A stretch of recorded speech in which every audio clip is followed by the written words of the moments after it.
This video is made possible thanks to TwoTrees. They sent me out their TS2 laser engraver. This is a 10-watt diode desktop gantry style laser. One very cool feature that the TS2 comes with is automated focusing. There is a sort of touch probe in there that you see on a lot of 3D printers, and it basically just senses the material, touches it, and sets it to the correct height, so you don't have to mess with that yourself. Instead, just press a button and it's that easy. It does need to be programmed into the software, but they have a couple of videos on it online on YouTube, and also it pretty well explains it in the manual for the machine itself, how to set that up. And it's a really super neat feature and one of the main selling points for this machine that makes it a lot more attractive than some of the others, as it's just easier to use. Now this one is a 10-watt diode laser, and that is pretty strong and good enough for the projects that I'm going to be using it for. So let's just jump into it after showing a couple of the bits on the laser itself. Along with the laser, they also sent out their honeycomb grid for underneath. It is a bit too small in my opinion. It would have been nice if it was a bit larger so that it would fill the entire engraving area. Instead, I'm just restrained to the smaller size for that honeycomb grid, but altogether that's not really that big of a deal. They also sent out the air assist, which makes it a lot more powerful, blowing away some of the debris that is created by the laser and making it a lot faster to cut through material.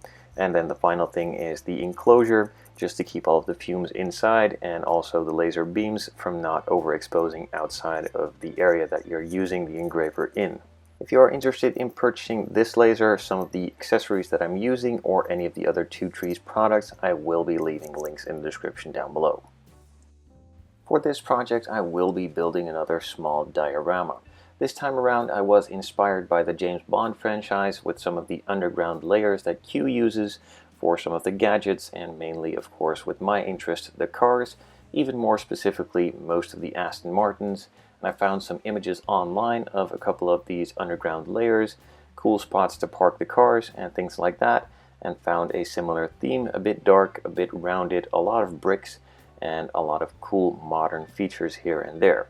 As the main base for this project, I will be using another of the HobbyZone display cases for their modular workbench system. This time it's their corner module. So now that I've chosen the module that I will be using from HobbyZone and also set my ideas for the design out, I could start drawing up some of the plans in Lightburn. Once that was said and done, a couple of hours later, I could import those into the machine and start engraving. The overall design on this one is not too complicated. It's just a lot of bricks and a couple of deep cuts through the material. Now I did a first test cut on some plywood, and after cutting out around the edges and removing the material from the main piece, it bowed directly and was pretty much unusable, so I set that to the side and took out a piece of MDF and pretty much did the entire engraving again, exact same design, but then on a bit thicker material and a material that doesn't really bend. It cut through it really easily in a couple of passes, and the engraving same way, just a couple of passes. I did 2 passes for the engraving and 4 passes for the cutting, not going at the slowest or the fastest settings, but just taking my time to make sure the engraving was exactly where I needed it to be, and also that the material was cut all the way through, so that it was actually just popping it out of place and a usable part was there. So as I've taken direct inspiration from one of the images that I've shown before with all the Aston Martins in that sort of underground area, all of the walls, the floors, and the bows are the exact same texture with the same size brick, just a different direction here and there. But overall, after painting, it should blend together really nicely and create a super dark and cool look, I guess. The first floor is pretty basic, but it was a bit too basic, and since I did have a lot of height in the ceiling left, I figured I'd add a bit of a feature in there with a small bridge, but that is to come later in the video. First of all, I just gave all of the parts a light sand and then base coated them in a black primer before adding the different colors for the brick that I've done in some of the other videos as well, but this time just going for a couple of black and gray tones instead of a warmer brown tone. So the base is just a black, and then I'm going to add some highlights here with a lighter gray, and then again with a darker gray, and again with a darker gray, and again with a darker gray, and then blend it all together with a black. So the first and lightest round of gray has been completed, and I could move on to the second one with a bit of a darker gray, not going overboard, just filling in some of the areas that didn't really get all that much attention, and also going around some of the other highlighted parts that I've done earlier, and then moving on to a darker color and a darker color until I was satisfied. I could have gone on with this for multiple more hours, painting every single brick pretty much, but I decided against it and just gave it an entire coat of black with a small sponge, not going for full coverage, but just making it all tone down a little bit and blend it together nicely.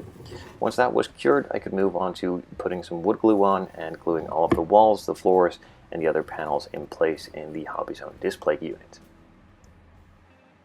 Now, I did not want to go for a brick texture on the walls behind the bows or the hoops, so to speak, so I just decided to go with a black piece of paper and give it a bit of an illusion that there is nothing behind it but a super deep cave. I didn't really get the look that I was after exactly, but it was close enough, and there is black, but due to some of the lighting that I will be adding, it is not as deep dark black as I intended it to be, but there isn't really enough depth in this unit, so this will pretty much have to do. Now at this point I decided to start adding the lights, as the next feature for the build is dependent on where I put the lights and how that all turns out. So I simply just went to IKEA, found a couple of these reading lights for embed. You simply just plug them into a USB charger or a USB cable port kind of thing, and you have multiple lights in there, and also a LED strip as well for on the ceiling. Now, since I'm not a hero with LEDs, electronics, or lighting or anything of that sort, this is a pretty simple solution for me. It wasn't too expensive and it's really easy to use, but it does bring a lot of life to this diorama, and in the end it really paid off. So with the first set of lights in, I could move on to the next stage, and that is to position the cars. Now, as I said, this was inspired by James Bond, so of course I have to put a couple of Bond cars in there, and in my collection I have a lot of the Aston Martins and also some other pieces from the James Bond movies in 1/43rd die-cast scale.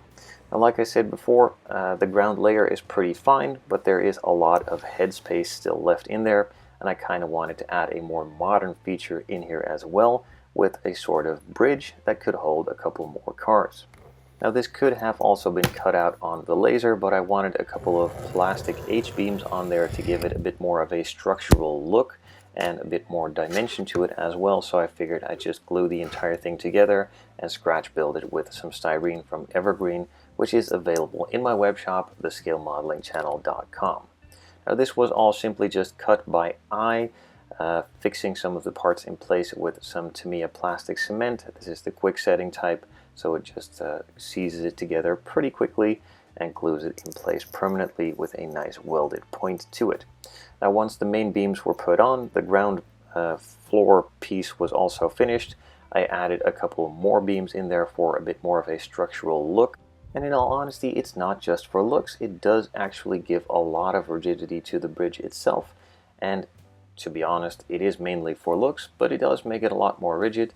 And on the underside there was just a plain flat piece, so I decided to add some parts there as well, but this was just glued on top of the flat piece with some smaller, thinner strips to simulate a similar design of the H-beams and just to finish it all off and tie it nicely together. A quick test fit to see if the cars would actually still fit on there and how it would look, and then it is time to move it into the spray booth. I gave the pieces a quick prime with some Tamiya gray primer, let that cure for a little bit, and then a couple coats of Tamiya gloss aluminum as well, simply just with a spray can, nothing fancy. It has to be silver, and that's pretty much it. And in the meantime, while that was drying, I could move on to drilling a couple of holes in the backing boards for where the dome lights will go into. The USB portion was then forcefully put through the hole, and the lights were then positioned to where I wanted them to be. I could just move them in place so that the sort of circle would fit nicely in between of the edges and have a nice highlight on the car, and also add to that dark and sinister look. I then glued the bridge in place after the paint had cured, cut a couple of more pieces of paper for just simply black to again simulate that same look behind the hoops, It's not really all that convincing, but having the brick run through there isn't really convincing either, because how would you get the cars out of there? In this case, they're stuck there permanently anyway, but hopefully you get my point. And with that said and done, I could put the lid on, and this one is finished. I hope you guys like it as much as I do. The LEDs and the lighting, or, well, the lighting is the LEDs. The lighting really made this design pop, and I really love the way that it looks. It is nicely companioned with some of the other dioramas that I've done in the past. Videos of that are, of course, on my channel. If you like these kinds of videos and have more ideas for what I can do in the future, let me know down in the comments below. I would love to hear from you guys.